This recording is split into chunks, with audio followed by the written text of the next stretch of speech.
ব্যবহৃত হয়ে ঘুরতেছে, কিছু বলে না। দেবরের সাথে আলাপ করতেছে, কিছু বলে না। এই বাড়ির পাতা শুন ওই বাড়ি নিয়ে খাইতেছে, কিছু বলে না। কি বাই যাইতেছে কোনদিন দেখে না। হ্যাঁ চলতেছে, কথা কোন ঠিক না? এরকম স্বামী যারা আছে এদের জন্য জান্নাত হারাম হয়ে যায়, জাহান্নাম ওয়াজিব হয়ে যায়। জোরে কোন নাউযুবিল্লাহ। লা ইলাহা ইল্লাল্লাহ।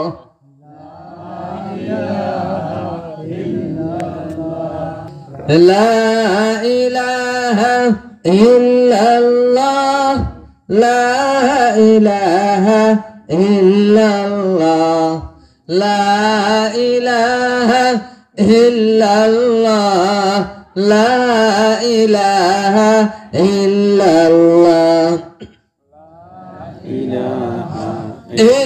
ইল্লাল্লাহু মুহাম্মাদুর রাসূলুল্লাহ সাল্লাল্লাহু আলাইহি ওয়াসাল্লাম। আল্লাহ তাআলা স্বামীদের পক্ষ থেকে এই স্ত্রীদের উপরে দায়িত্ব পালন করার ব্যাপারে কোরআনে হাকিমে আল্লাহ তাআলা বলেন, ইয়া আইয়ুহাল্লাযীনা আমানু কু আনফুসাকুম ওয়া আহলিকুম নারা। হে ঈমানদার বান্দাগণ, তোমরা নিজে এবং তোমার আহলকে জাহান্নামের আগুন থেকে বাঁচাও। নিজেকে বাঁচাও এবং তোমার আজওয়াজকে, তোমার স্ত্রীকেও জাহান্নামের আগুন থেকে বাঁচাও। জাহান্নামের আগুন থেকে বাঁচাবেন কিভাবে? স্ত্রী মনে করেন যে জাহান্নামে ঘুরে যখন যাবো তখন টান্না তুলবেন, এরকম না। জাহান্নামের আগুন থেকে বাঁচানোর নিয়ম হলো এই দুনিয়াতে যেই কাজ করলে জান্নাতে যাওয়া যায়, আর যেই কাজ থেকে বিরত থাকলে জান্নাতে যাওয়া যায়। জাহান্নামের কাজগুলা থেকে বাঁচানোর আমল শিক্ষা দেওয়া, জান্নাতে ঢুকার আমল শিক্ষা দেওয়া নাম হইল জাহান্নাম থেকে বাঁচিয়ে দেওয়া। যেরকম সুবহানাল্লাহ। শিক্ষা দিয়া আমল তোর আপনার কাছে, আপনার স্ত্রী কিন্তু বান্দা, বান্দা না বান্দা। একটা সীমা পর্যন্ত আপনার মৃত্যু অথবা আপনার স্ত্রীর মৃত্যু পর্যন্ত আপনার দায়িত্বে থাকবে। সে আপনার কাছে বেঁধে থাকা অবস্থায় আছে, আপনি কোন সময় তাকে ছেড়ে দিতে পারবেন না। যদি গেলে তাহলে আপনার কিয়ামতের মধ্যে ডলা খাওয়ান লাগবো। কতক্ষণ ঠিক না? এজন্য বাবা যারা আমার স্ত্রীর দায়িত্ব পুরোটা স্বামীর উপরে সদা সর্বদা, কোন সময় কম না। এজন্য ওই যে মুরব্বীরা কয় না বা হাদিসে আছে, 3 জায়গায় ফাঁক রাখবেন না। তন্মধ্যে 3য় নাম্বার হলো স্বামী স্ত্রীর ভিতরে ফাঁকা রাখা যাবে না। এটার দ্বারা মনে করেন দূরের একানই হোক দূরে হইতে নেবো, এইরকম না। মনের দিক থেকে যেন আলাদা না থাকে। রাগ করে আর তুমি গেল গা, ও রাগ করে আর তুমি ঘুরে রইল, এরকম না। মনের দিক থেকে সবসময় মিল রাখার নাম হলো ফাঁক না রাখা। সুবহানাল্লাহ। প্রিয় উপস্থিতি বাবাজিরা আমার, তাহলে আমি বোঝাচ্ছি, একজন স্বামীর উপরে দায়িত্ব হলো তার স্ত্রী যেন নেককারিনী হয়। এই নেককারিনী হওয়ার জন্য তাকে যদি এলেম শিক্ষাও দিতে হয়, তাহলে যেইভাবেই হোক না কেন তাকে এলেম শিখাইয়া ধর্মের উপরে আমলদার বানাবে। তখন ওই স্ত্রীটা নেক আমল করবে। যখন নেক আমল করবে তখন ওই স্ত্রীটা স্বামীর জন্য শান্তির ঘর হবে। যেরকম সুবহানাল্লাহ। ওই ঘরটায় যে স্ত্রীটা থাকবে, ওই স্ত্রীটা যখন ঘরে থাকবে তখন শান্তির নিকেতন হবে। যখন রান্না করে থাকবে তখন শান্তির নিকেতন হবে। উঠানে থাকলেও শান্তির নিকেতন হবে। ওর কাছে যাইয়া স্বামীটা শান্তি পাবে। যেরকম না সুবহানাল্লাহ। লিতাসকুনু ইলাইহা, অর্থাৎ স্বামীরা ওই স্ত্রীদের কাছে যায় শান্তি পাবে। আর ধর্ম কর্ম যদি না জানা না মানা হয় তাহলে অশান্তির লেলিহান শিকা হবে। কথা কোন ঠিক কিনা? এ হাতে বেহাড্ডি জাঙ্গুল দিয়ে দেখাই দিলাম না পাঁচরের আর এরকম না সাডুনিয়ার সাডুনিয়ার দেখা যায় না ধরে ধরে দেখবেন এবার বেকা এই বেকা হাড্ডি দিয়ে আল্লাহ তাআলা আমাদের মা জননীদেরকে মেয়েদেরকে বানাইছে।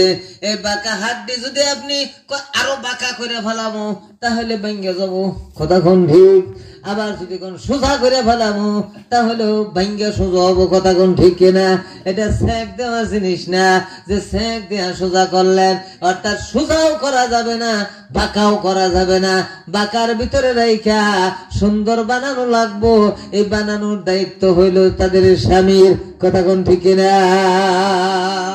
মোহব্বত দিয়া, ভালোবাসা দিয়া, সুন্দর দিয়া, এগুলো দিয়া মানে কোন স্বামী যদি স্ত্রীদের উপরে 19টা হক আদায় করে নিশ্চয় স্ত্রীটা নেককারিনী হবে, সংসারে ঝগড়া হবে না। প্রত্যেক স্ত্রীরা যদি স্বামী 13টা হক আদায় করে ঘরটা শান্তির নিকেতন হবে, আরামের জায়গা হবে, জান্নাতের বাগান হবে, জান্নাতের টুকরা হবে প্রত্যেকের ভাঙ্গা ঘর। সুবহানাল্লাহ।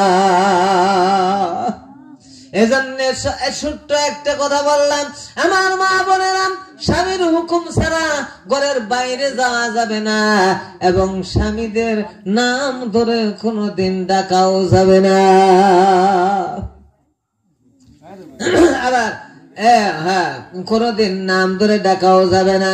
তাহলে যদি এই দুইটা করে দায়িত্ব পালন করে লিতাসকুনু ইলাইহা ওয়া জাআলা বাইনাকুম মাওয়াদ্দাতাও ওয়া রাহমা, তখন প্রত্যেকের আল্লাহ তাআলা বলেন তাহলে লিতাসকুনু ইলাইহা ওয়া জাআলা বাইনাকুম মাওয়াদ্দা, প্রথম এই ভালোবাসাটা শুরু হয়, শান্তিটা শুরু হয় একটা প্রেম সম্পর্ক দিয়া। কথা কোন ঠিক কিনা? প্রেম সম্পর্ক দিয়া প্রথম শুরু হয়। ঘর বান্ধে, দুয়ার বান্ধে, বাসা বান্ধে, ভালো ভালো ঘর টর বান্ধে, মোজাইক করে, সবকিছু করে প্রেম নিয়ে। কথা কোন ঠিক কিনা? প্রেমের আকর্ষণ বেশি, এই জন্য প্রেমের আকর্ষণ দিয়া ভালোবাসা জোড়াটা শুরু হয়। যখন এইটা বুড়া হয়ে যায় তখন আর এই ভালোবাসাটা থাকে না, তখন এইটা রহমতে পরিণত হয়ে যায়। যেরকম সুবহানাল্লাহ। বুড়া চাচার ভিতরে এখন আর প্রেম নাই, চলবার ফেরবার হয় না। বুড়ি চাচির ভিতরে আর এখন আর প্রেম নাই, বুড়া বুড়ি না ডিভোর্স দিয়ে করে অনেকে ভালোবাসা আছে। তখন এইটা ভালোবাসা যদিও না থাকে রহমত বানায় দেয়। বুড়ায় বুড়ির নিগা পান আডি যায়, পান কিনে, কররা পাতা কিনে। কত কোন ঠিক কিনা? বুড়িটাও বাড়ির যায় খালি টুকটুক খাইতেছে, মানে এই যে বুড়ার দাঁত নাই এজন্য পান ইচ্ছা তুই দিছে। সুবহানাল্লাহ। বুড়িও পান ইচ্ছা দেয় রাত্রিবেলা বিছনাটা ঝাড়ু দিয়া দেয়, পরের দিন পাঞ্জাবিটা নইয়া পুত্র বধূ করে ডাহে, অমুকের মাও কই আছো, তোমার শ্বশুরের পাঞ্জাবিটা একটু ধুইয়া দিলে ভালো হইতো। সুবহানাল্লাহ। দেখছেন কিরম রহমত? স্বামী এবং স্ত্রীর খেদমতে যদি স্বামী খুশি থাকে এবং স্ত্রী যদি খুশি থাকে, উভয়ের উপরে খুশি থাকে, দেখেন কেমন হয় একে অপরের ইহকালেও পরকালেও।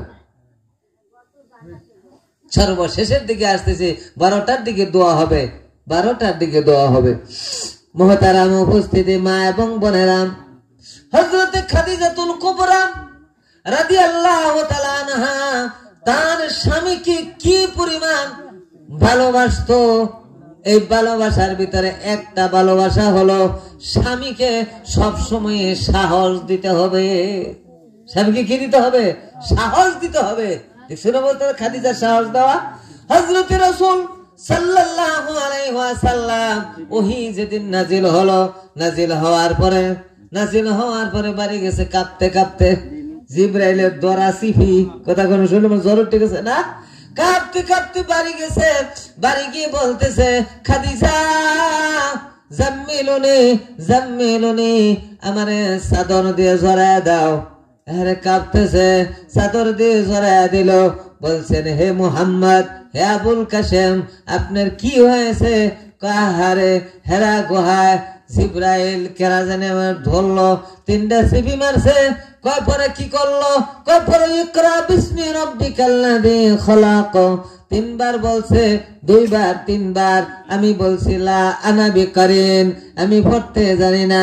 3বার সিপি মাইরা তারপরে আমারে পড়াইয়া দিছে। সুবহানাল্লাহ।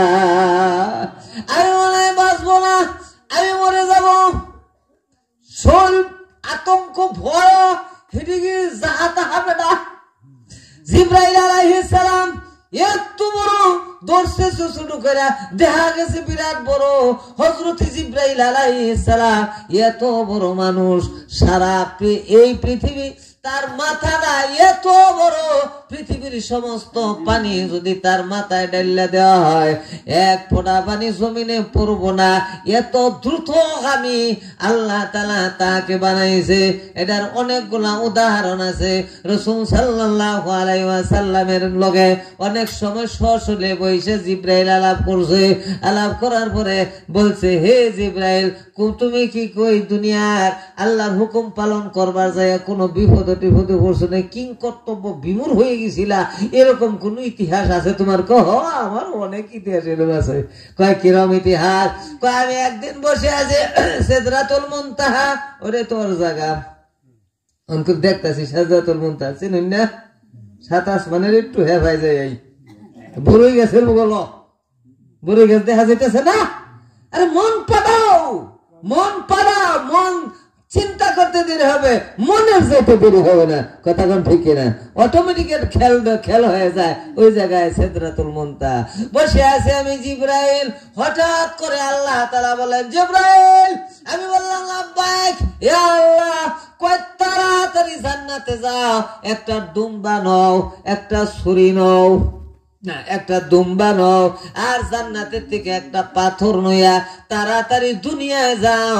যাইয়া কাবা ঘরের পাশে মিনা বাজারে আমার ইব্রাহিম তার ছেলে ইসমাইলকে জবেহ করার জন্য ছুরি নিচের দিকে নিতেছে। তাড়াতাড়ি যাইয়া একেবারে পাথরটা ছুরির নিচে ধরো, কারণ সে স্বপ্ন দেখেছে গলা মধ্যে ঘষাঘষি করতেছে। সুবহানাল্লাহ। গলার ভিতরে ঘষতেছে, তো গোসল লাগবো, নবীদের স্বপ্ন সত্য, গোসল লাগবো। কিন্তু এই অবস্থা যদি ঘষে তাহলে গলা কেটে যাব, গলা কাটা যাবে না। জান্নাতের পাথর নিয়ে ধরবা, ঘষা ঘষি হবে, গলা কাটবো না। সুবহানাল্লাহ। কোন জিব্রাইল বসে সিদরাতুল মুনতাহা, আর কোন কাবা ঘরের পাশে মিনা বাজার, এটা কি একদিনের পথ? আল্লাহ এই আদেশ তো দিয়ে বসলো আল্লাহ তাআলা। কয় জিব্রাইল তুমি কি ধরাইলে না? কোন ডোরের ঠেলায় আমার সমস্ত পশমের গোড়া দিয়ে গাম বাইরিল। আমি সাহস নিয়া একটা উড়াইল মারলাম, 650 পাখা দিয়া উড়াইল মেরে জান্নাতে গেলাম। দুম্বা নইলাম, পাথর লইয়া 7 জমিন 7 আসমান পার হইয়া আমি যখন আসলাম মিনা বাজারে, যাই দেখি তখনও ছুরি গলায় যায় না। জিব্রাইল হেঁটে দেখিয়া মুহাম্মদ সাল্লাল্লাহু আলাইহি সাল্লামের জোরাবো না, জড়াই বসছে। জামিলনে এরকম সাহস দেয়, দেখেন স্বামী রেখে বা করে সাহস দেয়। আমগর বিবি সামনে শিক্ষাই কথা কেন ঠিক না, মজা গেছে গো কত কে কেতে না পার এক মানুষ জড়া ফেরে নইতো কয় কে কমক জায়গা ডরাইছে। কথা কোন ঠিক? দেখেন খাদিজা সাহস দেয়। হে আবুল কাসেম, আপনি চিন্তা করবেন না, আপনি এতিমকে সাহায্য করেন, আমানতের খেয়ানত করেন না, অতিথির আপ্যায়ন করেন, মানুষের সেবা করেন। সুতরাং আল্লাহ তাআলা আপনাকে নিরাশ করবে না। এটা আমার মনে হয় আল্লাহ তাআলার পক্ষ থেকে যে কোনো একটা অবস্থা হয়েছে। সুবহানাল্লাহ। তাকে নিয়ে গেলেন ওয়ারাক ইবনে ইবনে নওফলের কাছে। ওয়ারাক ইবনে নওফল বললেন, সুবহান, শুভ শুভ, তোমার কাছে ওই রুহুল কুদুস এসেছিল যিনি মুসা আলাইহিস সালামের কাছে আসতেন। কি সাহস দিছে দেখছেন অবস্থা। আর যে শিক্ষা নিলে নবুর টবুর সব হয়ে যেত, কথা কোন ঠিক কিনা। এর নাম হলো স্ত্রী লোক, স্ত্রী। আর আমগর গুলা আমনগর গুলা কিরকম আল্লাহ তাআলাই ভালো জানেন। কয়টা বেইনসাফি হইলো কেন? আমরাই গঠন করতে পারি নাই, কথা কোন ঠিক কিনা। আমার ভাইরা, এই নবুয়তের আগে স্বামীর সেবা করেছে কি পরিমাণ। যারা হজ করেছেন তারা দিশা পান। হেরা গুহা করতেন উপরে, হেরা গুহা হাজি সাহেব কারা কারা আছেন হাত তুলেছেন? হাজি আছেন কেউ? ওই যে কারা হাজি নেই, হাজি নেই। যারা হেরা গুহা সমতল ভূমি থেকে অনেক উঁচা, অনেক উঁচা।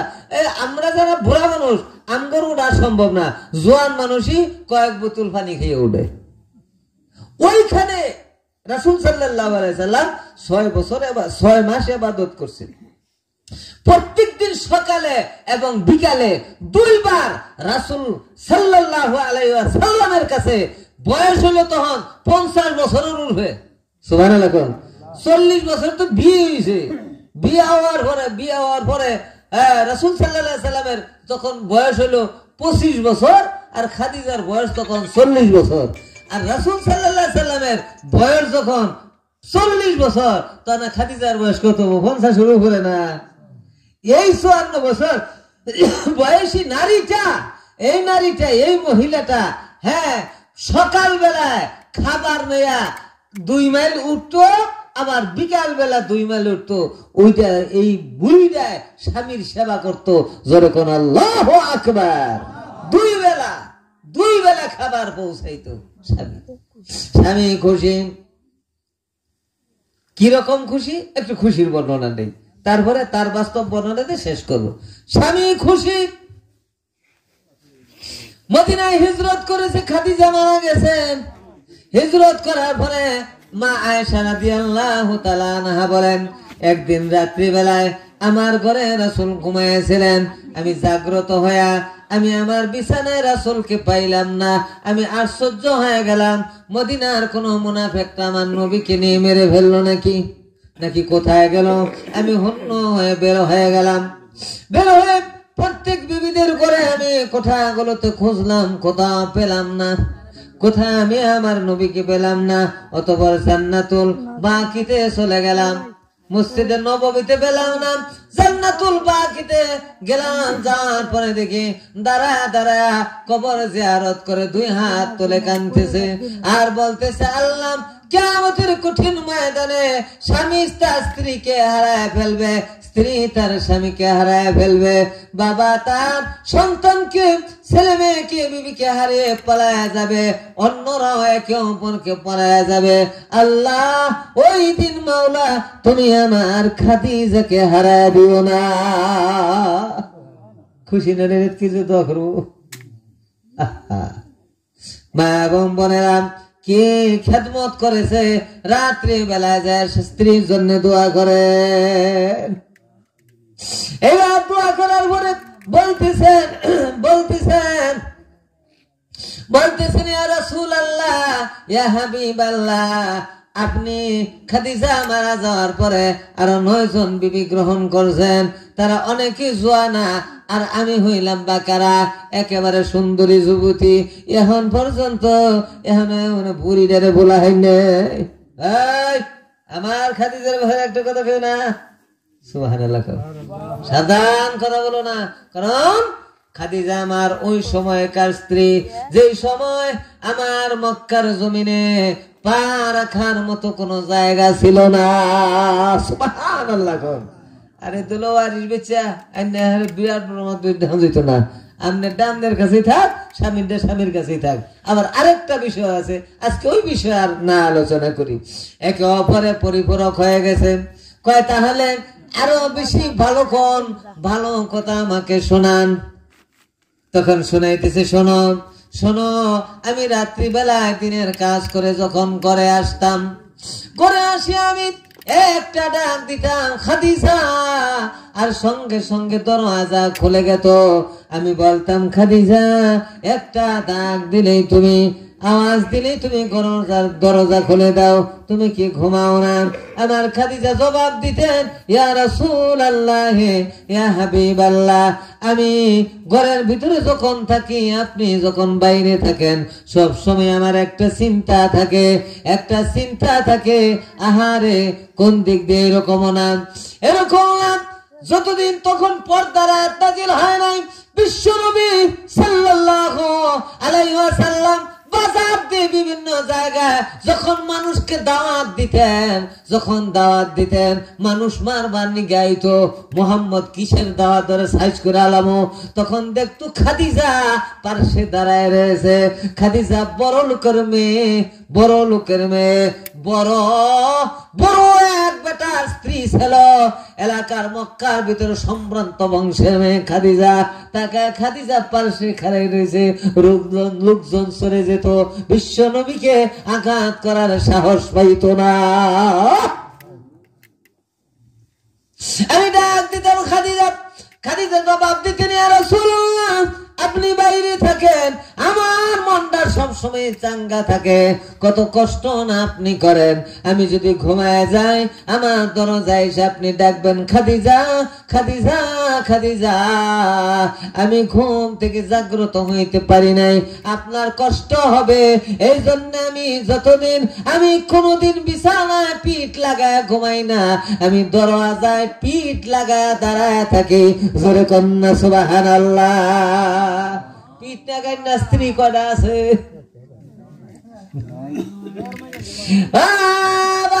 আমার মা বোনের আমার, এই জন্য তুমি যদি আমার নিগা আডু পানিত নামো, আমি বুক পানিত নামু, কথা কোন ঠিক না? তুমি যদি আমার জন্য সাঁতার দাও, আমি তোমার জন্য উড়াল দিব। হুন্না লিবাসুল লাকুম ওয়া আনতুম লিবাসুল লাহুন্না, প্রত্যেক স্ত্রীরা স্বামীর জন্য ভূষণ, আর প্রত্যেক স্বামীরা স্ত্রীর জন্য ভূষণ, কথা কোন ঠিক না? খালি আমি সব কিছু, তুমি কিছু দিবা না, তাহলে দুই গুণ ছাড়া দড়ি হয় না, কথা কোন ঠিক না? আমার বাবাজেরা, মা এবং বোনেরা, এবার স্বামীর খেদমতে স্বামী খুশি। আমার জন্য এত কষ্ট না করতো আমার খাদিজা, এই জন্য আমি খাদিজাকে বলতে পারি না। খাদিজার শেষ অবস্থা, সময় খুব কম, 12টা বেজে কাছাকাছি। ইনশাআল্লাহ দোয়া হয়ে যাবে। মা বোনেরা, একটু খেয়াল করে শুনেন, স্বামীর প্রতি কতটা শ্রদ্ধা আপনাদের রাখতে হবে, এদিকে একটু খেয়াল করুন। হযরতে খাদিজাতুল কুবরা আমল হজম কষ্টের বছর 10 হিজরি পরে অসুস্থ হয়ে গেলেন। শিয়াবে আবু তালিব থেকে আসিয়া অসুস্থ হওয়ার পরে রাসূল সেবা করা শুরু করলেন। একদিন এমন হইল, খাদিজা মনে হয় আর বাঁচবে না। হযরতে খাদিজাতুল কুবরা নবীজিকে বললেন, ইয়া রাসূলুল্লাহ, ইয়া হাবিবাল্লাহ, আমি মনে হয় থাকবো না, আমি যদি চলে যাই আপনার তো অনেক কষ্ট হবে। আহারে, আমি আপনারে কার কাছে লাইকা যাব, কিভাবে রেখে যাব? আমি যতদিন বেঁচে ছিলাম আপনার কোনো কষ্ট হইতে আমি দেই নাই, চেষ্টা করেছি। আহারে, যখন এই অবস্থা হওয়ার পরে হযরতে ফাতিমাতুজ জাহরা রাদিয়াল্লাহু তাআলা আনহা, তখন তার বয়স 8 বছর বা 10 বছর বয়স, তখন বলতেছে, মা তুমি চিন্তা করো না, সুবহানাল্লাহ, তুমি চিন্তা করো না, তুমি যদি মারা যাও, তুমি যদি চলে যাও, আমার আব্বারে কেউই মারাবো না। সুবহানাল্লাহ, আমার কেউ মারতে পারবে না, আমার আব্বারে কইতেই নাকি তুমি কিভাবে রাখবা? আমি আগলে রাখবো আমার আব্বুকে, কাউকে মারতে দেব না। এবার হযরতে খাদিজাতুল কুবরা রাদিয়াল্লাহু তাআলা আনহা রাসূল সাল্লাল্লাহু আলাইহি ওয়াসাল্লামের হাতটা নবীজির হাতটা ফাতিমার হাতের উপরে রাইখা বললেন, হে আল্লাহ, আমি আমার স্বামীকে তোমার জিম্মায় আমার মেয়ের হাতে তুলে দিলাম, মা তুমি তোমার আব্বুকে দেখে রেখো। এই জন্য পরবর্তীতে দেখা গেত রাসূল যখন খাদিজার পরে দাওয়াত দিতে গেত ফাতিমা রাদিয়াল্লাহু তাআলা আনহা তার বাবার কোমর ধরে খাড়াই থাকতো। সুবহানাল্লাহ গো, কোমর ধরে দাঁড়ায় থাকতো।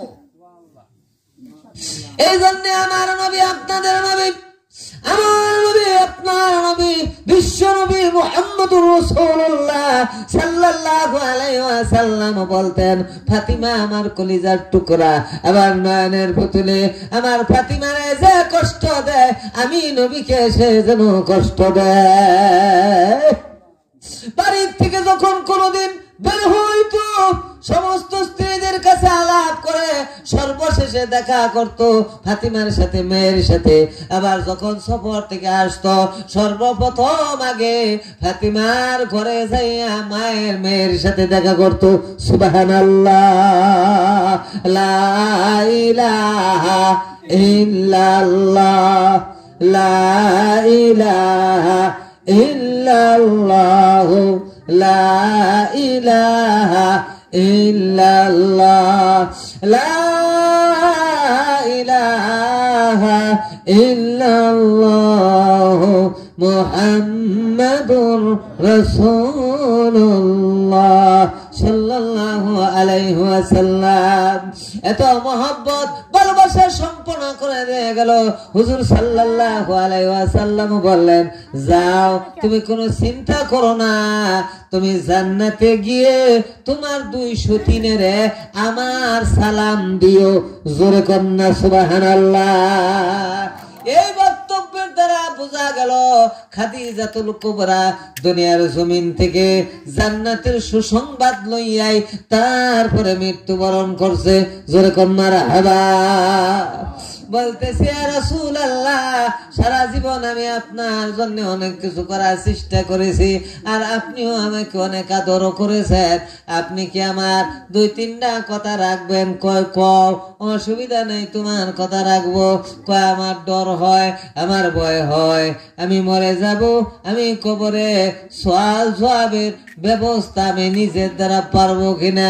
নবী গো, স্বামী আমার 1 নাম্বার আবেদন, নিজ হাতে আপনি আমাকে গোসল করাবেন, আপনার পাঞ্জাবি দিয়া আমার কাফন দিবেন কিনা বলেন। কয় দিব, দিব। আহার কাফন দিবেন। স্বামী যদি মারা যায় এই ঘরে অনেক বিবি থাকবার চায় না, কথা কোন ঠিক না। আর হের পাঞ্জাবি গায়ে দেওয়া যদি মুই ডরে মরা মানুষের পাঞ্জাবি কিবা গায়ে দিব। আরে আমার মায়েরা, বললাম আমি দেব 3 নাম্বার, আমাকে আপনি কবরে নামায়া কবরে রেখে উঠে আসবেন। যতক্ষণ পর্যন্ত আমি সওয়ালের জবাব শেষ না করব ততক্ষণ পর্যন্ত আপনি কবর পার্শ্ব থেকে আসবেন না।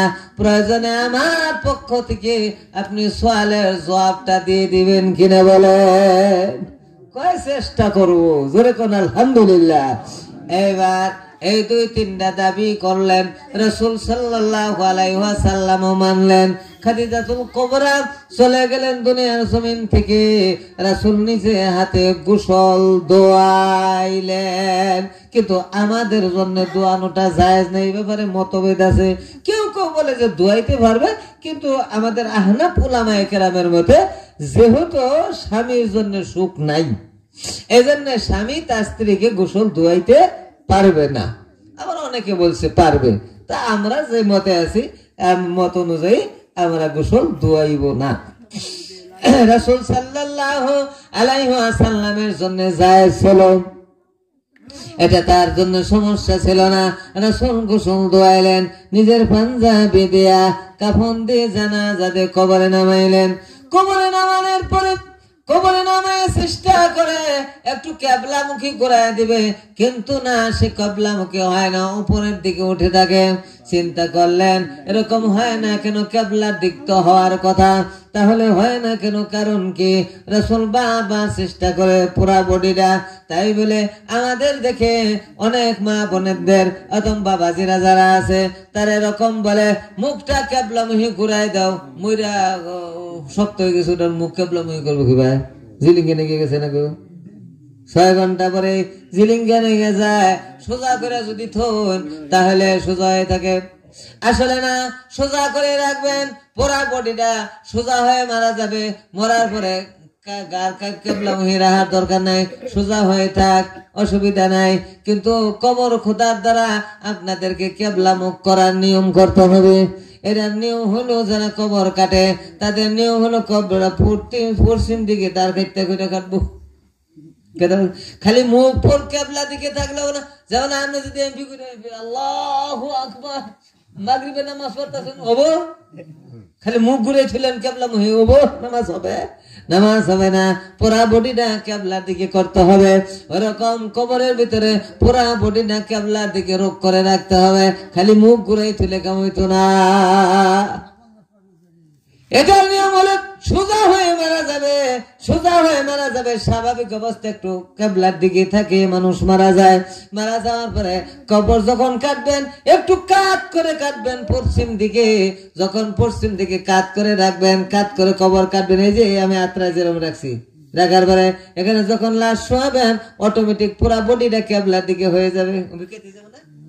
আত্মউদ্দেশ্য এই জন্য যারা কবর কাটেন এদিকে আপনারা খেয়াল করে কবর কাটবেন। সমান্তরাল সমান না রেখে, এরকম না রেখে যে এরকম রাখবেন, এই যে এরকম রাখি আমরা, এরকম কাট করে রাখবেন, তাহলে দেখবেন পুরা বডিটা কেবলার দিকে হয়ে গেছে। কিন্তু আয়সা খাদিজা আব্বা সোজা হয়ে যায়, কেবলার দিকে থাকে না। কেবলা হয়ে গেছে কিন্তু না, সোজা হয়ে থাকে, কেবলার দিকে হয় না। বারবার চেষ্টা করেন, আসলে নর্থ আছে। আল্লাহ তাআলার মহা কুদরত ভাসমান ধরে কোন মারহাবা। আমার মা বোনেরা দেখেন, স্বামী স্ত্রীর ভালোবাসায় আল্লাহ তাআলা কি পরিমাণ খুশি হয়ে যায়। জিবরাইল কানে কানে কয়, ইয়া রাসূলুল্লাহ, ইয়া হাবিবাল্লাহ, আপনি কাজ করতেছেন কেন? ফাতিমা আয়েশা খাদিজাকে সোজা করেন কেন, কিবলার দিক করেন কেন, মুখটা চেষ্টা করতেছেন কেন? চেষ্টা করার দরকার নাই, ওইদিকে রূপ করে দিছিলাম, কিবলার দিকে হয়ে থাক পুরা বডিটা আমি তো চাই, কিন্তু তা হয় না কেন? হবে না, এটা আল্লাহ তাআলার নিশানা। আল্লাহ তাআলা ইসলাম গ্রহণ থেকে শুরু করে মৃত্যু পর্যন্ত আল্লাহর হুকুম এবং রাসূলের প্রেম ভালোবাসা মহব্বত তার ভিতরে বদ্ধমূল হওয়ার কারণে আল্লাহ রাব্বুল আলামিন আরশ থেকে খাদিজার প্রতি রাজি হয়ে তার দিকে তাকায় রয়েছে। ডাইরেক্ট কিবলার দিকে যায় তাকায় নাই, ডাইরেক্ট তাকাইছে। এজন্য তার মুখটা সোজা উপরের দিকে থাকে, কিবলা রুখ হবে না। জোরে জোরে কন্যা সুবহানাল্লাহ। কার লাগিয়া এত মায়া, এত সুখের পানি, লা ইলাহা ইল্লাল্লাহ, লা ইলাহা ইল্লাল্লাহু মুহাম্মাদুর রাসূলুল্লাহ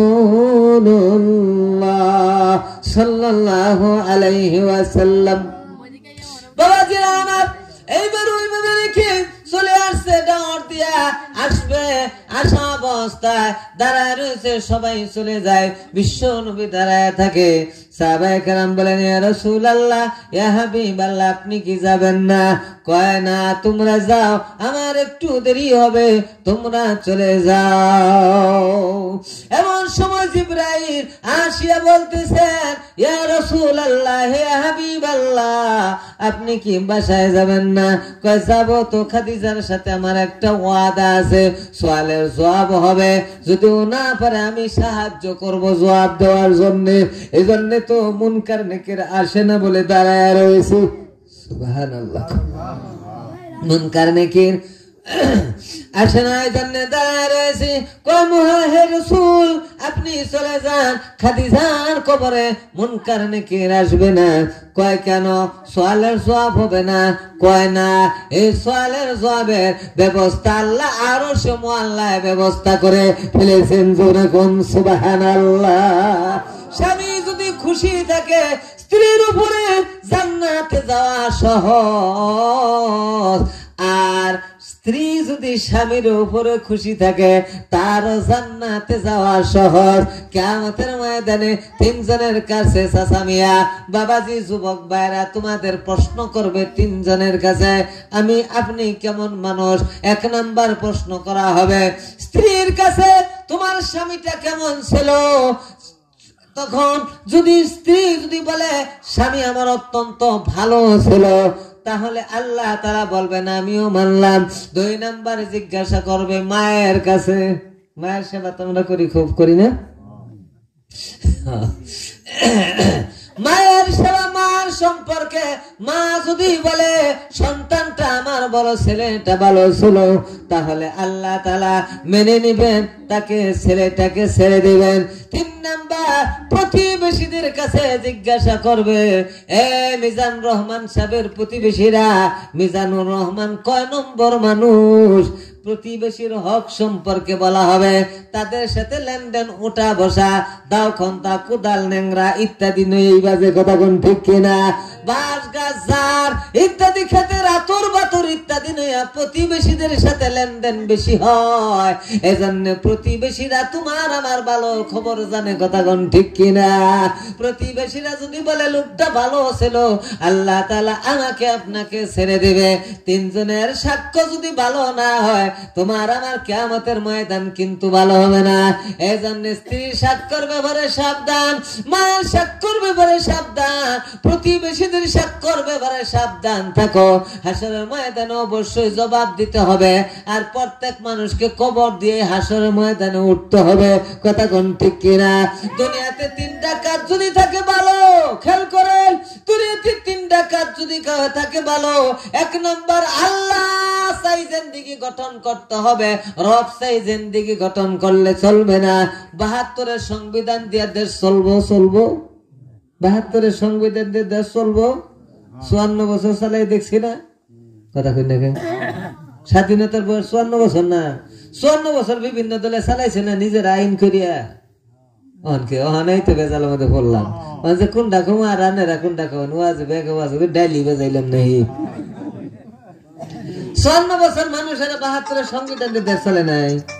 মহিলের জায়গায় তেল দিলেন, তেলের জায়গায় মহিল দিলেন, উল্টা যখন মারলো মেশিন স্টার্ট নেবো, মহিলের গ্যাস লাগিয়া, কিন্তু কয়েক মিনিট পরে মেশিন থাকবো না, ওই যে বাঙ্গারির দহনে নেবো, কথা কেন মেশিন থাকবো না বাঙ্গারি, ওই যে বাজারে বাঙ্গারি লোকের কাছে বললাম ভাই বাঙ্গারি ধরে বেচেন, কয়েছে আমার নিয়মে চালানোর কারণে, বেলায় যে নিয়ম দিছে সেই নিয়মে না চালাইয়া আমার নিয়মে চালাইছি, মেশিনের না ব্লাস্ট হয়ে গেছে গা, বাঙ্গারি হয়ে গেছে গা।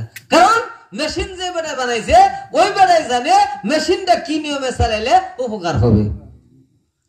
আমরা মেশিন কেরা বানাইছে?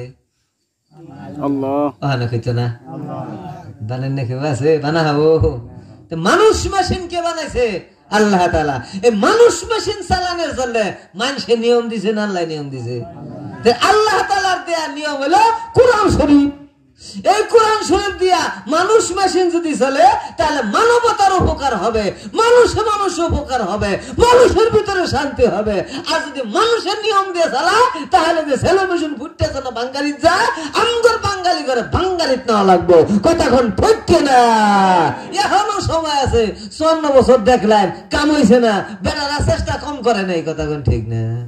কোন দল চেষ্টা কম করে না দেশে শান্তি করার জন্য। করলে কি হবো? চেষ্টা করলে কি হবো? নিয়ম যে অন্য না, অন্য নিয়মে করুন লাগবো, সাইজে করুন লাগবো, তাহলে শান্তি হবে। আর বেসাইজ নিজেরা নিয়ম দিয়ে করলে পৃথিবী উল্টে গেলেও শান্তি হইতো না, কথা ঠিক কিনা? এই জন্য বাবাজিরা আল্লাহ তাআলার বিধি বিধান দিয়ে আপনার সব কিছু চালাতে হবে, সমাজ ব্যবস্থা চালাতে হবে, রাষ্ট্র ব্যবস্থা চালাতে হবে, আমগর ব্যবস্থা চালাতে হবে, ইবাদতের ব্যবস্থা চালাতে হবে। কারণ পৃথিবীর মালিক আল্লাহ, তার নিয়মে চলবো। আর আপনারা যদি নিয়ম জেনে চালান, নিজেরা যদি চালান, তাহলে আপনারাই বুঝবেন, কথা কোন ঠিক না? এজন্য আমার কথা এতটুকুন। সর্বশেষে আপনাদের কাছে আবেদন হলো কবর দিয়ে যাইতে হবে। যদি কবর দিয়ে হাসরে যাইতে চাই তাহলে আমাকে আল্লাহ চাই জিন্দেগি গঠন করতে হবে। আপনার নিয়ম চাই ব্যক্তিগত জীবন চালাইলে আপনি আল্লাহ চাই জীবন ব্যবস্থা গঠন করতে হবে। আর এই আল্লাহ চাই ব্যবস্থাটা রাসূল সাল্লাল্লাহু আলাইহি সাল্লামের নিয়মে করতে হবে, আর সেটা ইসলাম দিয়ে করতে হবে। এই কথা কোন যেত না, অমুক আছে অমুকটা চইরা, এই জন্য এইটা হয়েছে অমুক ওইটা হয়েছে, এনু যে এক হাবা মারবেন আরেক কানে যে আরেক হাবা মারবেন, দেখবেন যে দুইজনে টেনে নেবে জাহান্নামে নিয়ে যাবো। কথা কোন ঠিক কিনা? সবকিছু কার পক্ষ থেকে হয়? আল্লাহ তাআলার পক্ষ থেকে হয়। তাহলে ইসলামের নিয়ম দিয়া আল্লাহর হুকুমে রাসূলের তরিকায় কাজ যদি করেন, তাহলে কবরে প্রশ্ন করা হবে কয়টা? তিনটা। মান রব্বুকা, জিন্দেগি যদি হয় রব চাই, তাহলে রব্বি আল্লাহ বের হয়ে আসবে। অমান দিনুকা, তোমার জীবন ব্যবস্থা যদি ইসলাম দিয়া হয়, তাহলে দিনিয়াল ইসলাম বের হবে। অমান হাদার রাসূল, এই লোকটা কেরা যদি রাসূল সাল্লাল্লাহু আলাইহি ওয়াসাল্লামের আদর্শ মান্না যদি জীবন ব্যবস্থা চালায় থাকেন, তাহলে হাযা মুহাম্মাদুর রাসূলুল্লাহ জবাব আসবে। এই তিন জায়গায় যদি তিন নিয়ম চালু না করেন, তাহলে এক জায়গায় তিন জায়গায় যদি বলা হয় মান রব্বুকা, আন্না হুদাই কমান হা হা লা আদরি, ওমান দিনুকা হা হা লা আদরি, ওমান নবিয়ুকা হা হা লা আদরি, আমি কিছুই জানি না। কারণ তাদের নিয়মে নিজেকে না চালানোর কারণে কবরে তিনটা সওয়ালের জবাব দেওয়া সম্ভব হবো না। কানে গুতাইয়া কই দিল কামাইতো না, বাইরে লিও কামাইতো না, কানো হদে বুইরা বড় মাইক দিয়ে যদি কয় যে বা ফেরেশতা যদি কয় মান রব্বুকা, আন্নে বুড়ো বড় করে যদি কয় ক রাব্বি আল্লাহ রাব্বি আল্লাহ, কবু রাব্বি আল্লাহ, বাইরে হলো আলা আদরি। কথা বুঝতে পারছেন আপনারা? তাহলে আসুন, পরিবার গঠন করতে হলে স্বামী স্ত্রী উভয়কে ধর্মীয় নিয়মের কোনটির ভিতরে আসতে হবে। কথা কোন ঠিক না? একে অপরের হক আদায়ের মাধ্যমে পরিবার গঠন করতে হবে। পরিবার যদি জাহান্নাম থেকে বেঁচে যায়, আপনিও জাহান্নাম থেকে বেঁচে যাবেন। সন্তানের হক সম্পর্কে আজকে বলা সম্ভব না। আজকে স্বামী স্ত্রী আপনারা পরিবার গঠন করুন, পরিবারের চাহিদা অনুযায়ী সন্তান গঠনের ব্যবস্থা করবে। কতক্ষণ ঠিক না? এই জন্য যা কিছু করতেছেন, সর্বশেষ একটা কথা হলো, তিনটা প্রশ্নের জবাব যদি দুনিয়ার থেকে বানায় না নিয়ে যান, তাহলে কবরে যাই হাউ হাউ করলে লাভ নাই। এই জন্য ইবাদত বন্দিগি আল্লাহ চাই, জীবন ব্যবস্থা আল্লাহ চাই, জিন্দিগি ইসলাম দিয়া জিন্দিগি, রাসূলের আদর্শ দিয়ে জীবন ব্যবস্থা, এটা দিয়ে আমরা আমাদের পরিবার জীবন রাষ্ট্র সব গঠন করি। আল্লাহ তাআলা আমাদের সবাইকে তৌফিক দান করুন। জোরে কোন আমিন। এই যে আব্দুল হাকিম বেটা সবার আয়োজন করে, ভালো করে না খারাপ করে? এই যে আপনারা যে 60 বছরের ইবাদত করে গেলেন এই বেটার উসিলায়, তাই না?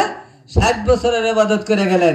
60 বছরের ইবাদত করলে প্রতিদিন যদি 1000 করে টাকা, হ্যাঁ, যে মনে করুন যে প্রতিদিনে যদি 1000 করে ময়না লাগে, 60 বছরে কত হাজার হয়েছে? অনেক উপকার সে করলো না? উপকারের জন্য কোনো কিছুই চায় না, সে দোয়া চায় আপনাদের কাছে। আপনারাও তাদের জন্য, তার জন্য দোয়া করবেন। এই বেটা আপনাদের মঙ্গলের জন্য কাজ করেছে। আল্লাহ তাআলা যেন এই বেটার হায়াতে তাইয়্যিবা সিহাতে কুল্লিয়া দান করেন। সবাই বলেন আমিন। সভা শান্তি করলে কিছু চাউল ডাউল ইত্যাদি টেহা পয়সা আপনারা সাহায্য কইেন। করছে টেহা পয়সা সাহায্য করছে কিছু? এইরকম না, হ্যাঁ সাহায্য করছে কিন্তু হ্যাঁ অনুভবী দোয়া করতে থাক, অসুবিধা নেই। আচ্ছা ঠিক আছে, আপনারা এই সাহায্য সহযোগিতা কিছু দিছেন? এটা নাকি না শুনুন নাকি